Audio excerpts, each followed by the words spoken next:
You guys ready? All right.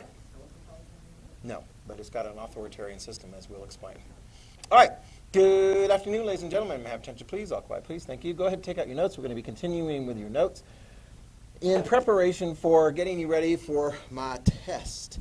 And I think actually I'm going to have an opportunity in here to do one of the exercises we do normally in this unit. I think we're going to fit in it because it's just really, really, really good. I've actually got it right here where I give you a fact scenario. And then you tell me, because I'm not going to be able to break you up into, although I don't know, maybe I could do that. I might be able to break you up into like smallish groups and so forth. We'll see. The issue is democracy or dictatorship.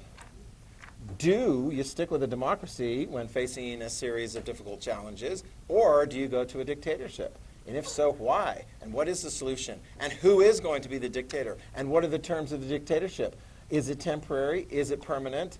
What kinds of plan do they have? Do you trust that person?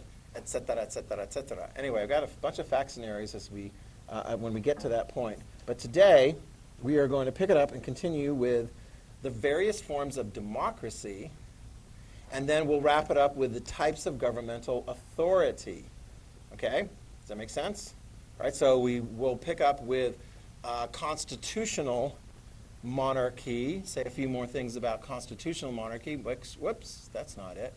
And make sure that we are understanding of that and everything that's critical that you have in your notes. Now, there is something, though, I need to address with you, and that is the last quiz, Chapter 1 quiz. Everyone's taken it. I have it right here. I'll be handing it back. What you do when you get it back is you go, oh, surprise, surprise. It's only a surprise if you don't check Power School. If you check Power School, you should already know. Does anyone not know how they did on my quiz? Well, I'm going to be able to show you, okay? Okay, you just check Power School, okay? So one question that is going to come up with you guys, and I will answer, because I thought about this, and I'm like, this is what I'm going to do. Ways of making up points. Last year with quizzes, tests, I give students an opportunity to make up to 10% of what the test or quiz was on. This was a 10-point quiz, so unless you got perfect, anything below that, you have an opportunity to get one more point. So how are we going to do that? Here's the answer. You ready? Okay. And I'll put this on Google Classroom and so forth so you guys will see exactly what it is. But it's pretty straightforward. And it actually applies to the way you get ready for my quizzes, or the way you should. How many of you guys know people, maybe yourself, in getting ready for my quizzes, they go through all the different points and they write stuff down for each one? Okay, it's a very good method. My students at home, who I didn't quiz because they're at home, they went through and wrote like 2 sentences for each of the different study guide items. That's going to be the makeup. So if you've already done it, then you will be in a position to turn that in. Okay? And we'll give you some time to do that. Basically, and this encourages you in the future, just write down a couple things about each of the different things as you're getting ready for the quiz. And then if you come short, 10%, you can make that up by turning that in. Does that seem fair? Yeah. You have to write 2 things about that question from whatever was in the textbook and so forth, and paraphrase. Does that make sense? It seems like a fair amount of work to get 1 point, but it's there. It is an opportunity for you. And I think I'll try and come up with something.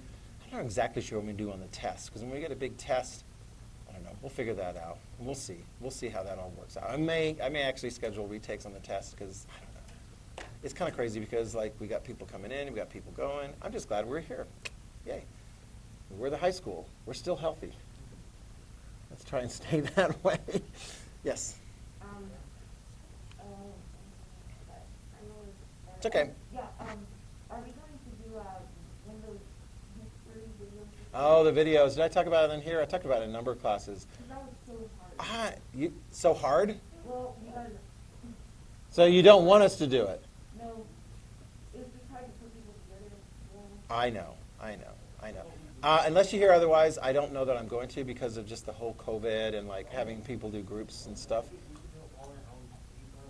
Some people do that, and and some people are really good. How many of you guys are really good at the video tech kind of thing? You literally could do that. Okay, so we'll make we'll make Anna do all the videos for each person. Just kidding, no.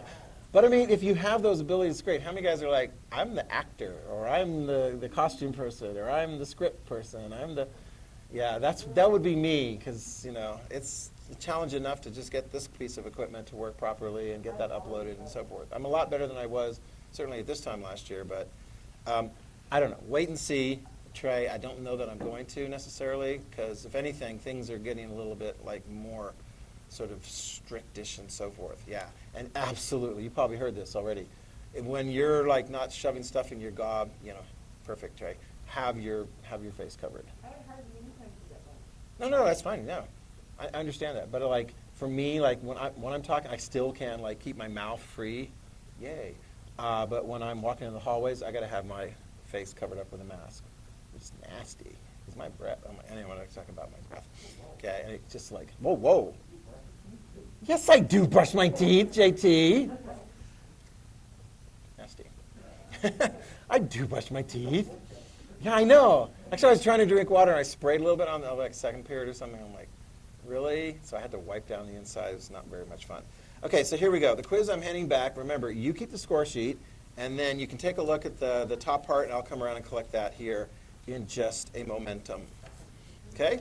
Actually, you guys, there were some really good scores in here. You need to study more. Just kidding. Okay? Stop doing that. I'm going to get one wrong on purpose, so you stop doing that. Yeah. I hand it to her, and I go, you're such a disappointment. And, of course, it's not, because I was joking with her. I'm so mean that way. She got them all right. Okay? There we go. Date, today. That's nice, Scott.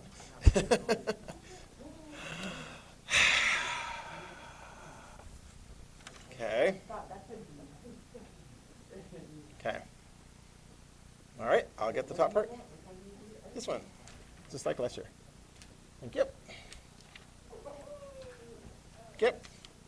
Thank you. Thank you. Thank you. So you can pick up an additional point by doing what? If you want to pick up an additional point, you can do 2 sentences on each of the topics in the study guide. And if you threw that away, it's still on Google Classroom. What? Yeah, from the study guide. Just for one point? Yeah.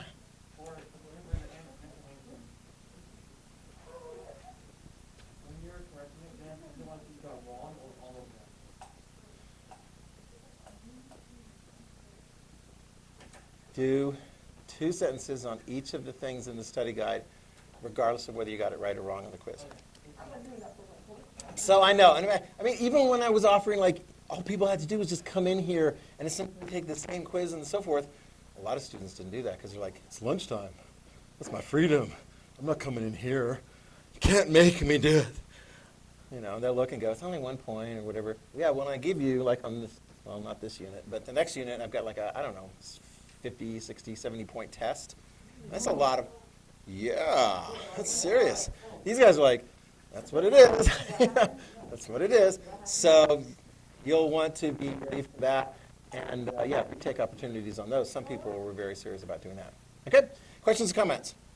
You ready? Can you repeat what you said? I wasn't paying attention. Study for my tests. They're big.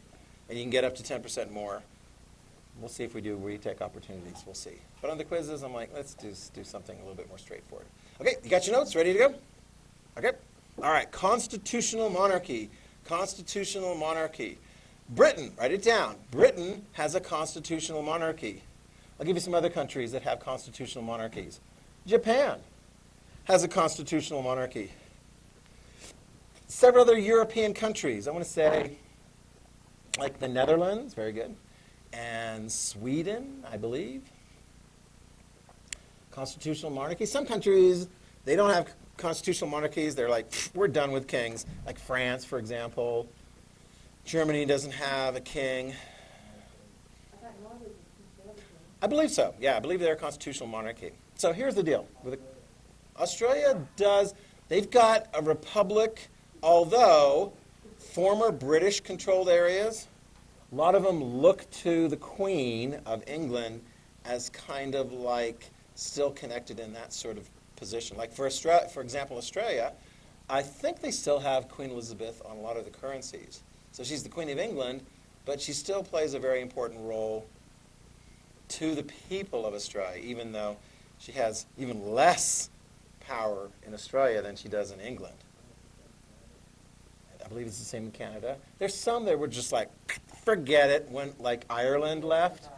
They don't have Queen Elizabeth. We don't have Queen Elizabeth in any way, shape, or form with respect to our country. We declared independence. We're like, see you later, King George III and the British Parliament, and we won, so we set up our own country, right?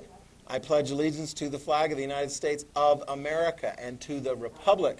There's no constitutional monarchy there. So make sure you understand this. A constitutional monarchy, you do have a monarch, but is it like an absolute monarchy? No. Really, no. I mean, you still have that person, and it still passes down generation after generation. And actually, they changed it in Britain. They used to give primacy, as far as succeeding to that monarch position, they used to give primacy to boys. Yeah, to boys. So if like you had an older sister and then the next one was a boy, the boy moves ahead of the older sister. They used to do that. Now they don't. Now they're just like the oldest one comes in. Okay? So, like for example, here's the order of succession. Queen Elizabeth, and then her oldest son, Charles. Okay? He actually got an older sister, but they changed it since then. Then his oldest son is William, and it goes down like generation to generation, generation. So his brother kind of got pushed off to the side, Harry, when William got married to Kate, and they had their son George. And then the next one after George, so George isn't married, obviously, he's still a little guy, right? If he does get married and has a child, then that child becomes next in line. But as it is right now, the next in line after George is his sister, I want to say, Charlotte, I think. Who's the next one? I mean, for those of you guys who follow like the British royal family. How much longer is this going on? Good question. Actually, write that down. Constitutional monarchies work when the people like the monarchs.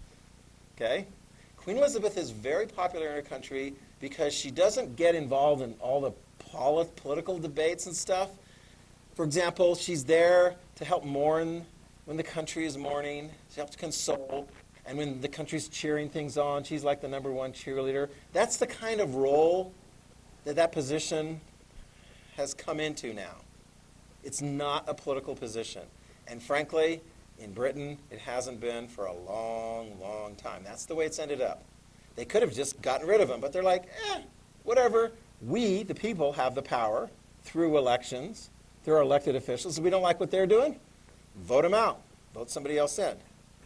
Queen Elizabeth still holds on to the position because they're popular. So to answer your question, how much longer is it going to go on? Depends. It could go on for a long, long time. I don't know forever. It could go on for a long, long time. Here's one of the things that like people in Britain are looking at. They're going, would the country feel still as supportive of the constitutional monarchy in Britain if it was Charles? He's not as popular as his mom. Some people say, well, maybe we should just sort of be a little bit creative and skip straight from Elizabeth to William. He's younger. He's got a wife, 3 lovely kids. Maybe that's the person who should be the king instead of some old guy.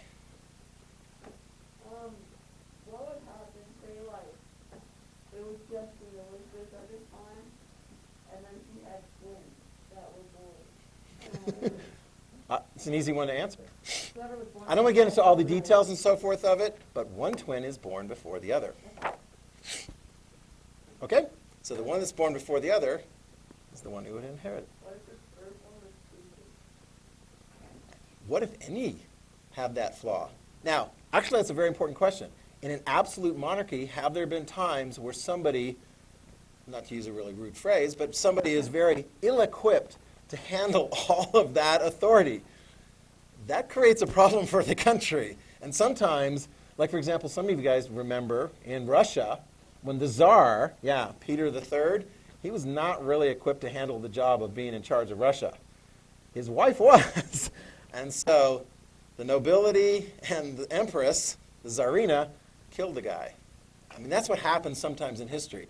If they're not really capable of doing it, a solution perhaps presents itself, and and so then they get kind of replaced. Okay? Actually, I think it was in the Netherlands not that long ago. I remember I had an exchange student from the Netherlands about the same time, and there was a queen, and she was getting pretty old, and so she's like, you know what? I quit. What is it called when a monarch quits? Retirement. Actually, a fancy word is called abdicate. Abdicate, which means you step down from that position. And so the Queen of Netherlands did that, and her son came in, and he was the new king. But who had the real power in the Netherlands constitutional monarchy? The people, exactly. The people. Constitutional monarchy is a constitution. Sometimes it's written very clearly, like ours is. Sometimes it's like a collection of practices and various different things written down. That's the way it is in Britain. The Constitution limits the power of the monarchy. So can Queen Elizabeth go, that's a stupid bill, I'm never going to sign it? Not really, no. She won't. Because if she doesn't, I mean, here's a weird one. What if the people of Britain eventually go, it's too expensive, and we're just going to abolish the monarchy? I mean, we're not going to kill you, but, what's she going to do? She's going to sign that document? She kind of has to. But I don't think that's going to happen in her lifetime. Okay? Yeah, I don't think so. Yeah. This one? This is one, I'll just say this, I'm not going to dwell on this. This is Charles' younger brother, Andrew, and he's not coming to the United States anytime soon because one of his buddies was a guy by the name of Epstein. Who was the guy who died in prison after he was busted for having lots of young women, underage young women, and he was taking advantage of them and yada, yada, yada. And Andrew's like, he's got a picture of him standing next to some young woman and so forth, and she says that he was da-da-da-da-da-da. And so I think there might be charges filed against. So he's going to stick a little bit close to home, but it's kind of an embarrassment, obviously, to the royal family to have somebody who is not behaving very well. But if you look at the history of monarchs and so forth, some of them I can do that. I'm the king, or I'm the queen, I'm whatever. They kind of sent him to his room. I think they're not going to kick him out because they don't want any further embarrassment. Yeah. But that's Andrew. So if you look that up, Prince Andrew. Yeah, right. That the queen can do it any time in their country and not get charged? I don't think so. I don't think that's reasonable because that would undercut a lot of the support that the monarchy has, and that's what's keeping it alive. She can't just rely on the military to support her and something. No, she will continue as the monarch as people still continue to like her. And that's the way it is. Okay? Last question, and then we'll move on to the next one. Yeah. And she help someone to do something bad? I don't see what she'd do that. No, I don't see how she would do that. No, I think she would be in big, big trouble. She would be in big trouble. What's the worst that can happen to her? She could be fired and they could take all our houses away from her and throw her in jail. Because who's in charge of the country? The people. That's the point. The constitutional monarchy is a democracy. Who's in charge of the government in this country? The people. Who officially do they pledge allegiance to? I mean, their anthem is God Save the Queen, which sounds a lot like My Country 'Tis of Thee because it's the exact same song. And so when we play My Country 'Tis of Thee, Sweet Land of Liberty, right? It's the same song as the British national anthem. Really? How do I do that? What?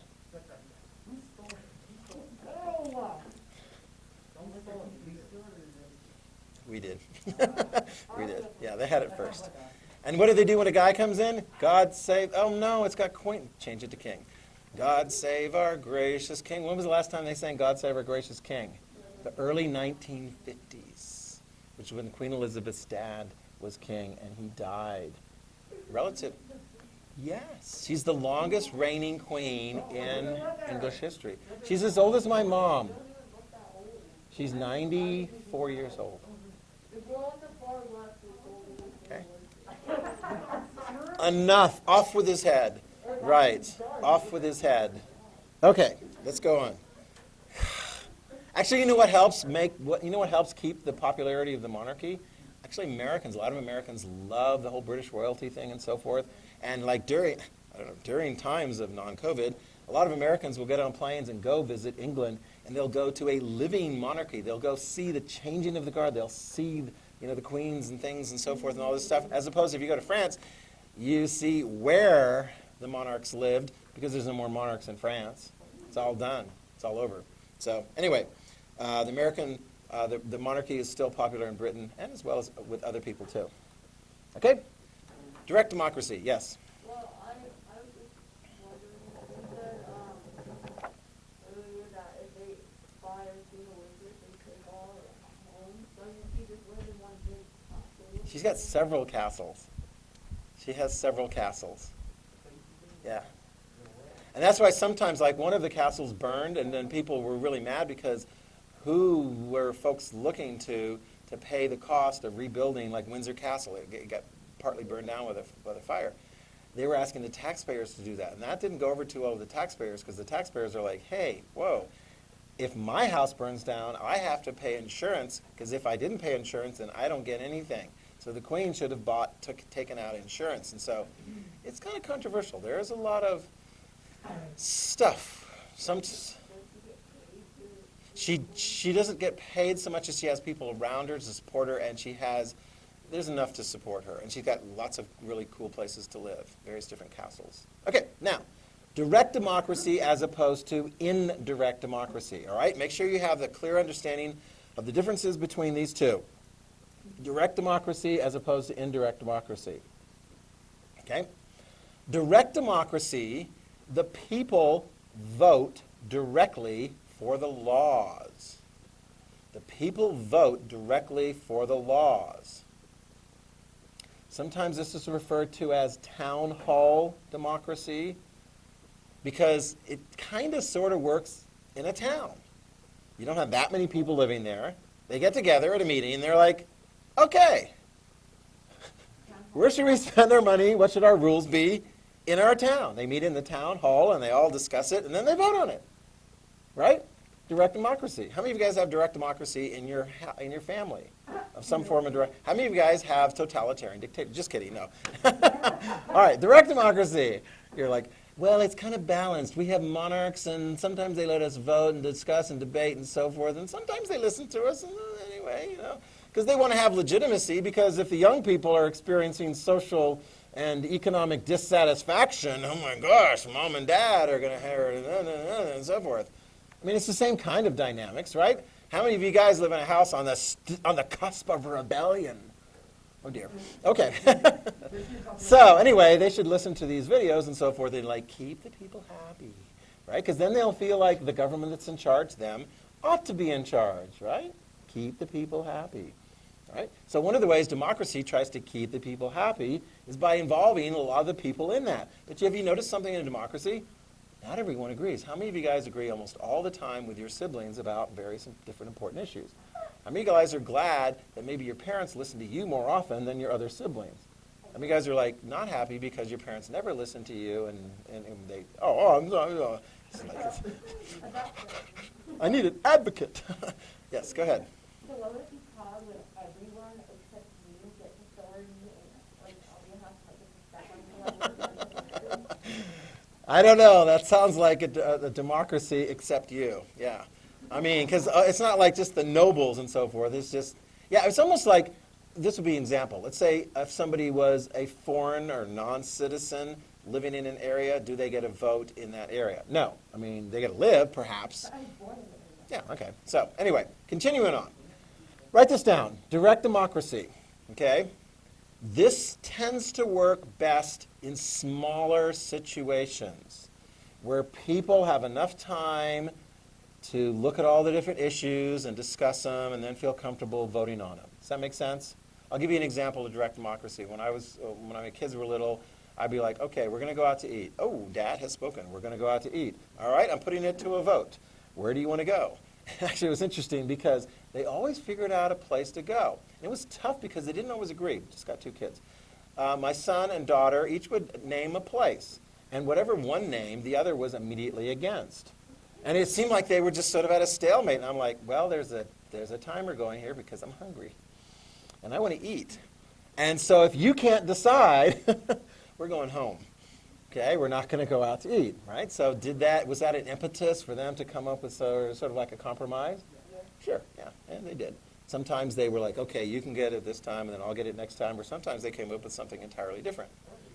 Yeah, no, I did not allow a fisticuffs, a violent physical altercation to resolve it.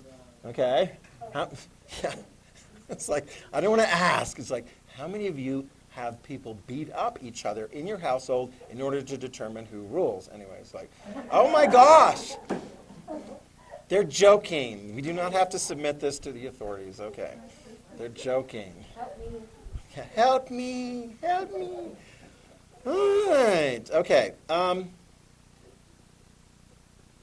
So, again, this is only used typically in smaller ones, although today, write this down, with advanced technology, you could actually have a lot of people, even if they're not physically at the location where the debate takes place, they could all zoom in. What if you had could you imagine this? The entire country of the United States of America all zooming in and having a debate and a discussion over whatever kinds of issues that is debated and discussed in Congress and among the president and so forth, and then we vote on every single law. It's not very practical. Write that down. Direct democracy can be very impractical at times. All right, on a day-to-day basis, it can be very impractical. Maybe works in a small town, but maybe not something as big as a city or a state or a whole country. Having said that, make sure you write this down. We'll see this as we go through the year. Some states and many countries will allow for people to vote directly on some law. Occasionally, they will allow people to vote directly on some law. So at least that one law, people debate it, and then they directly vote on it. And if it's passed, it's part of the law. If it's not part of the law. Okay? And so you really need to be prepared. In Idaho, do we have that? Yeah. But here's a real quick thing. In order to get that proposed law on the ballot for people to debate and vote on it, you actually need a lot of signatures to get it on the ballot in the first place, and so it can be kind of difficult. Okay? What do you think? In this country, do we have that situation for the United States of America? No, there is nothing that we vote on entirely as a country. Everything pretty much is handled through, you ready? Here's the next one. Indirect democracy. All right? Indirect democracy. And there's a fancy word for what it is when we have an indirect democracy. It's called a republic. It's right up there. Yeah. A republic. And I'll explain how that works. Quickly. Well, technically, you have direct democracy and voting for president. That is indirect democracy. Now I want you to understand how this works and why that is indirect democracy. It's democracy. We decide who we hire. That's what I mean by indirect democracy. We elect people. And what do those people do? They make the laws. Make the laws or carry out the laws or interpret the laws. Yeah. We're going to get into the electoral college and how that works. But that's an example of indirect democracy as well. Okay? Our election of the president, indirect democracy. We vote for the person who's going to be the president. And what powers does the president have? Trust me, we're going to be looking at those powers. There's a lot of very important powers. Do we hold those powers ourselves? Not directly. We give those powers to our elected representative, the president, here and there. So you said that you vote for them to create the laws, like if they take a law, stuff like that. Wouldn't that just be voting in an absolute monarchy? No, not necessarily. Very good question. In an absolute monarchy, when is their term up? When they die, yeah. So most all the jobs that we put people in are for a limited amount of time. And who decides whether or not they can serve again? We do. So they still work for us, right? So Donald Trump, running for president, right, elected by people, he is responsible to the people. he wants to run again and get elected again, he needs to apply to the people. Yep.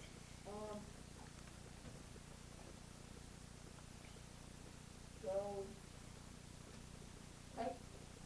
so I was just thinking that we hire, don't we just hire a president to like be the person with ideas and get to the Supreme Court and We'll get all those details cleared up as we go through the year as far as who has what power in the American governmental system and so forth. And actually, some of them we'll cover briefly today or next time, as far as like executive authority versus legislative authority versus judicial authority. We're going to get a very basic synopsis of that. And then we'll come in later as we go through the year and make it a little bit more complicated. All right? Okay. So, could the president actually do a 4-year term, and just being there for people step down for one? Sure. President Nixon stepped down. He's the only president that actually stepped down while in I thought office. he got impeached. He was in the process of getting impeached and perhaps removed. And before that happened, he's like, can't fire me because I quit. Okay? So that's happened. But no other president has done that. Some have died while in office, and of course that ends their presidency. Yes, quickly. can the president go more than 8 years? We'll go through in the details of that. Currently, it is almost nearly impossible for somebody to go more than 8 years. The Constitution has been amended so that you can't go more than 10 years, which, of course, you're like, 10 years? That's weird, because you're elected to a 4-year term and then a 4-year term, and that adds up to 8, and so that's it. So, like, Obama served 8 years, George W. Bush served 8 years, Bill Clinton served 8 years. None of them can run for president, again, because if they're elected, they would be serving a 4-year term, and that's how it works. So, more information. I'm like just giving you a little bit of an insight. Put this down. The United States has a republic, okay? What are some other big countries that have a republic? A republic, a representative form of government, an indirect democracy. France, I mean, they once had kings. Germany, go back long enough, and they had like an emperor, a Kaiser. Okay, those are some good examples of republics. Are they similar to like Britain? Sure, very similar. The people rule. What's the only thing we don't have that the British do have? Yeah, they've got a monarch. Yeah, we don't. I mean, we could have gone with that, but we're like, let's not do that. Let's just go straight republic. Okay? So that works out pretty well. All right, indirect democracy. Good. Yeah. Now, we got two different sorts of systems, two different concepts I want you guys to understand. We're going to give you the details of what unitary is versus what a federal system is. Unitary system versus a federal system. As you look from country to country to country, some are going to be more unitary and others are going to be more federal. You're like, well, what is it? Well, the slide's kind of helpful. Let's talk about unitary first. You ready? In a unitary system, almost all the real power is in the national government. That's the key thing to remember for a unitary system. The national government is the most important by far. France is a pretty good example of that. So real important key decisions are made by the national government. And so typically you hear somebody say, well, you're going to have to go to Paris. Why are you going to Paris? Oh, that's the national capital city. Those are where a lot of those decisions are made. Okay? We'll contrast that to a federal system. A federal system, sometimes referred to as federalism, that's what this country has more of. And countries like Switzerland and Germany have more of. Yes, we have national governments, and indeed, our national government is very powerful. But in a federal system, make sure you have this written down, power is shared between the national government and state and local governments. And actually, I think this year probably is as easy a year to explain that. For example, the power to shut down schools because of COVID. Does the president have that? In the United States national government? No. Do the state governments have it? Some states have it. Other states are like, we're going to give that power to local communities. So who has the authority over what the rules are as far as like North Star and how we operate and so forth. North Star Charter Board, yeah, North Star Charter School Board. And that's very local government.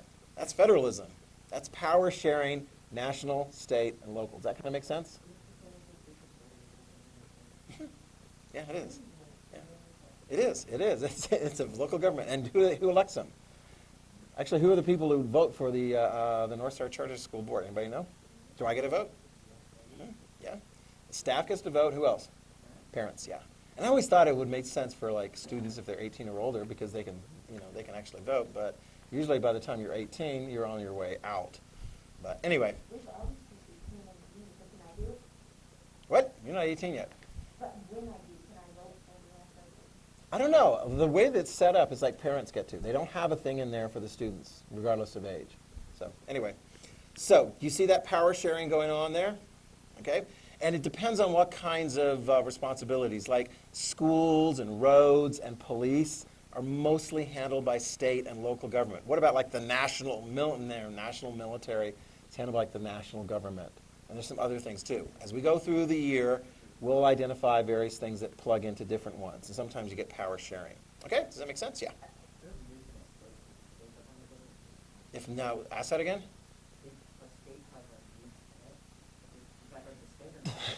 That's an interesting question. Does the state of Idaho have a nuclear force at our disposal? No. Do any states have a nuclear weapons system at the disposal of the state government? No. Who has complete control over our nuclear weapons system? The national government. Okay? And who is the commander-in-chief of our national military? The President of the United States, according to the Constitution. So is that a very important position? Yes, it's the singular most important governmental position in all of the United States. Although, I will be arguing to you as we move forward, there are 9 people, actually 8 as of Friday, there are 8 people, one to be replaced to make 9 again, that have a great deal of authority in our country's system. Raise your hand if you're like, I know what you're talking about, Mr. Hanson. Who? What?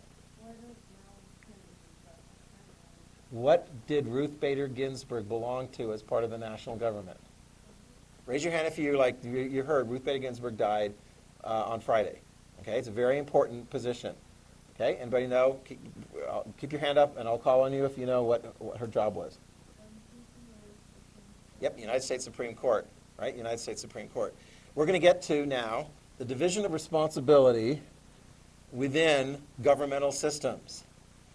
Legislative, executive, and judicial. This is perfect because we're going to be wrapping up. I think we'll be able to wrap this up. And then next time we'll do a little bit of review, and we'll also do an area that I've got where you decide whether or not you're going to go with a dictatorship or a democracy. Okay? Yo, exactly. Yeah, you guys are going to decide. This is always this most memorable. It's like very revealing what my students do. All right, so here we got 3 types of governmental authority. Okay, we've already alluded to them, and some of you guys are going to look and go, I know that, I learned that, say, in elementary school, which is good because that's where some of those basics come down. Legislative authority, executive authority, judicial authority. Ready? Let's see if you can answer the question. Which of those is the power to make laws? Yep. Very good. Write that down. The power to make laws is legislative authority. Now let's add something to legislative authority. You ready? Got a couple of other things. So not only does the legislative branch of government make laws, they also make budgets. Put that down. You know what a budget is? What's a budget? It's the amount of money that gets spent on certain things. Okay, so the legislature can make a budget, and they can make laws. And here's another thing they get to do. This is actually very important. Oversight. Oversight. I'll explain what that means. So let's say a legislature creates some laws. They put money to be spent, and then they want to know if the laws are being followed and the money is being spent. So here's how they do that. They call upon the people who are supposed to spend the money in the right way and perform the laws in the right way, and they have them come sit in front of them. And they ask them questions to make sure they did their job. How many of you guys have ever been given responsibility by a parent to go spend money? JT, When you were given responsibility to spend money, did they exercise oversight? Did your parents exercise oversight over you? Did they ask you to show you the receipt and how much money had been spent? And did you hand back any additional, any of the money that was extra? That was a smart move, okay, because you are trustworthy. That's part of oversight. Because if they're not doing what they're supposed to do, then they get into trouble, right, with the people who, yeah, there we go, with the people who have that authority. Does that make sense? All right, legislative. Now put this down. I'm going to give you some specific things, and actually this chart is pretty good because you look at the chart, you're like, oh, that's easy. You ready?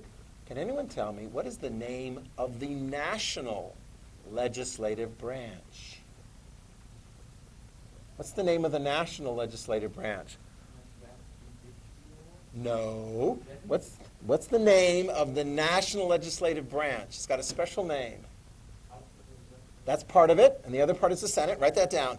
It's two parts, House of Representatives and Senate. And they meet in Washington, D.C. Together they are called Congress, okay? So my dad, Orville Hanson, was in Congress. He was in the House part of it, okay?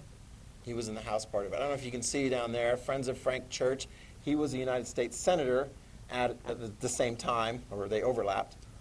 So we got representatives and Congress, or senators coming from Idaho, and they gather with all of the other representatives and senators from other parts of the country. And together they're called Congress. What is their job? Make the laws, make the budgets, oversight. Make sense? All right, here we go. Next one. How about state legislature? This one's kind of easy. What is the name of the state legislature in Idaho? What's the name of the state legislature in Idaho? It's kind of a trick question. It's called the Idaho State Legislature. So you write that down. For state government. So, I mean, do they make the laws for Idaho? Yeah, they make a lot of laws for Idaho. Do they have a budget for Idaho? Yeah, one of the big parts of the budget is bing, public education, like the money gets spent in the charter schools and other public schools.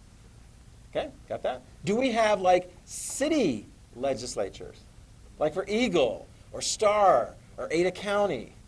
Yes. So you got like city council, you got like Ada County Commission. I mean, does North Star have a legislature that makes the rules?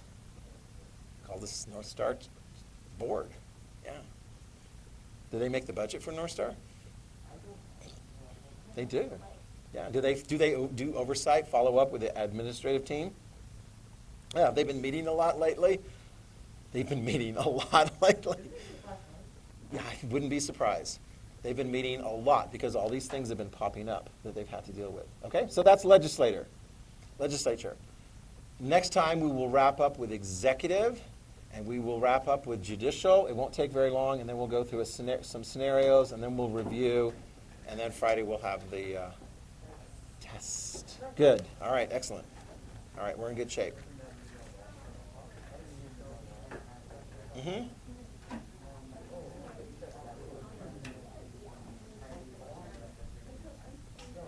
No, he's not. No. If you look back, I'm going to turn your attention to my wall. Number 17, Andrew Johnson was impeached, but by the House. And we'll go through this later on. The Senate did not remove him. The next one, Bill Clinton, was impeached, but the Senate did not remove him. And then Donald Trump, he was impeached by the House, but the Senate did not remove him.